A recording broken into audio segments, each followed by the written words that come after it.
Okay, this is the setup for free fall experiment, and this is the platform for the free fall. And this is the timer, and this is where we put the masses initially, and this is where the masses fall freely. And this is the button to start the free fall. And the other equipment are, we have 4 different masses in here, and to measure the weight of the masses we have the scale. So the first thing to do is we have to measure the masses, weights of the masses, and let's start with the first one. And before we start measuring, let's adjust the scale.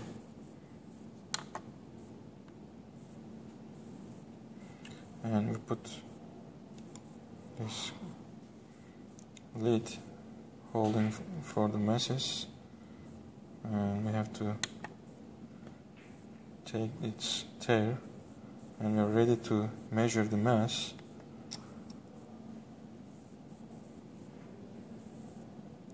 And this is 17, 25, 27. Okay, let's take it to 1727 grams, and we record this as 1727 as the first mass, grams, plus minus, since the error value is written in here as 0.01 grams, we record this error value as 0.01 grams. Of course, this should be converted to kilograms, and this is the thing you should do before you start. Similarly, we will take the measurements of the weights of other masses in turn, and also we have to measure the radii of each mass. Let's take the measurement of the radius.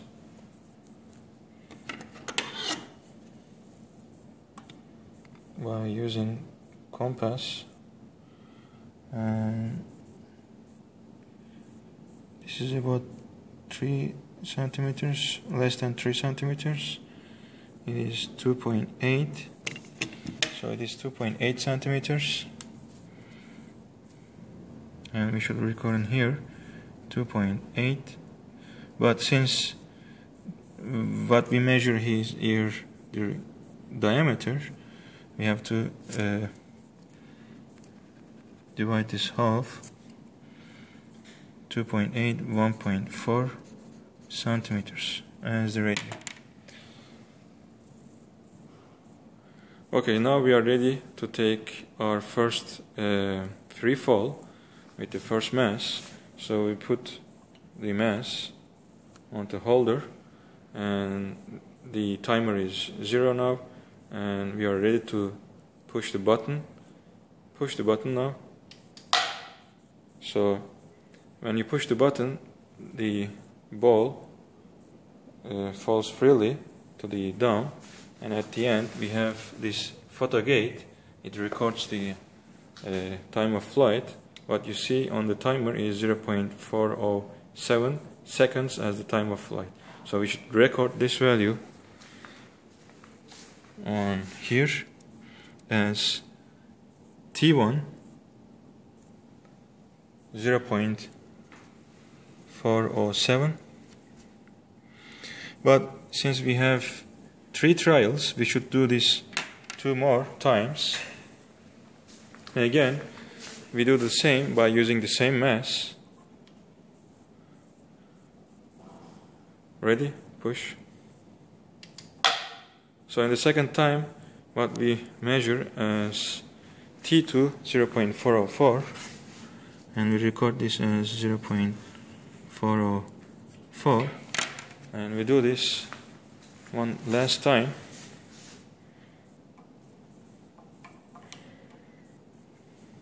And push. So the last time we have 0.399, seconds as the third trial. We record this as 0.399. So at the end we have t prime on the table. So this t prime is nothing but the average of these three measurements. What we do is we just add these three numbers plus 0404 plus 0.399 and divide this by 3. Whatever the value, it should be t prime, and this t prime is the average of all time of flight for the mass m1. Okay, since now we have the average of all these time measurements as 0.403, we are ready to calculate g experimentally. For this we have to use this formula, the 2x divided by t prime square, and remember this is coming from x is equal to 1/2 gt square, and x is the distance that each masses fall, and of course we have to measure this distance also.